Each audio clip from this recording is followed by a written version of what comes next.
Hello ladies and gentlemen, welcome to the Thursday edition of the Force Feed. In today's gaming news, the War Z zombie MMO is coming soon, Armed Heroes Online plans to remove what it stole from Torchlight, Torchlight 2 still planned for a summer release, and Blizzard CEO discusses the problems with Diablo 3. What's up gamers? So simple and obvious. Welcome back to the show. Someone told me to shave the other day, to which I say, forget you. Not having a shave is one of the main reasons I gave up bartending to do YouTube full time. Dealing with drunk people all day wasn't even the worst part. Shaving. Yeah, I've got sensitive skin. On to the gaming news. First up today, we've got the announcement of DayZ, an upcoming zombie-based MMO. Wait a second, DayZ's already out. The War Z? There's a difference? Oh, I see. First up in today's gaming news, we've got the announcement of the War Z, an upcoming zombie-based MMO. The War Z is a quest-based MMO set in a large zombie-infested world. Players will be able to explore and unlock new areas on the map as they progress through the game's questing system.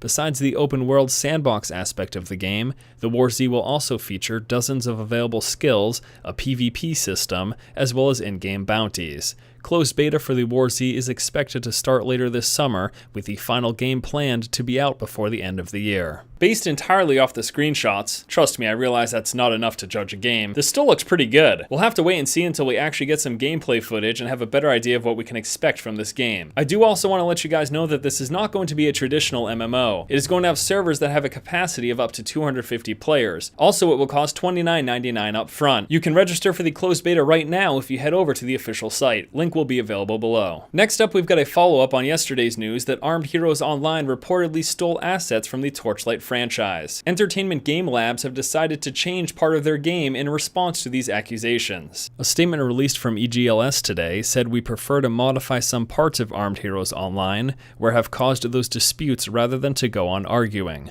As long as this carves out a way out of the angry disputes, it will definitely be worth our efforts. Currently, Armed Heroes Online is not available on the iTunes App Store, which appears to be the result of Runic's takedown request to Apple." So this is pretty much an admission of guilt, right? Hey guys, we stole your shit and we got caught. Sorry, my bad. What a bunch of idiots. And speaking of Torchlight, next up we've got a reminder that Torchlight 2 is still planned to release at some point this summer. Fans who pre-ordered Torchlight 2 some time ago have expressed concerns at the game's lack of release date, on top of the fact that their initial plan to launch a month after Diablo 3 has already come and gone.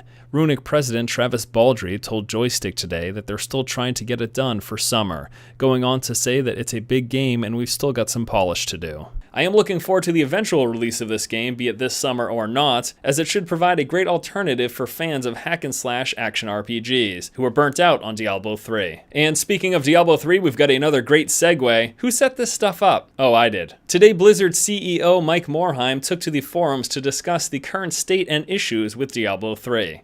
In his forum post, Morhaime discusses the game's rocky launch, which was the result of being underprepared for a heavy influx of players. He goes on to cover player concerns with the current state of the game, saying that they are working on improvements to items, the auction house, social features, and character balance. Specifically concerning the auction house, he says Blizzard wants to make sure that players are having a great experience with Diablo 3 without feeling like the auction house is mandatory, which was never our intention. The biggest problem for me though, and I think for many people who played Diablo 3, was that it did feel like the auction house was necessary. Hours and hours of grinding just to acquire gold to buy something in the AH, because pretty much nothing useful ever dropped while actually playing the game. With all the issues Morhaime discussed in mind, let's move into today's question of the day, which is, what do you think needs to be done to Diablo 3 to make it a more enjoyable experience in the long term? Let me know what types of changes you would like to see done to the game in the comment section below. Alright gamers, that'll do it for today's episode of the Force Feed. Thank you so much for watching. Be sure to like and favorite the video and tune in tomorrow for another episode. Once again, this has been Force, and you've just been force fed. Alright, I'm ready to give Diablo 3 another shot. A bunch of changes have been made, new additions, gameplay improvements. Let's do this. Alright. What the heck? Okay, that's definitely not what I wanted to do. Let's go play Diablo 3. What the hell is going on? I just want to kill some demons. You gotta be kidding me. Play game. What? No, don't buy this. Freaking auction house simulator.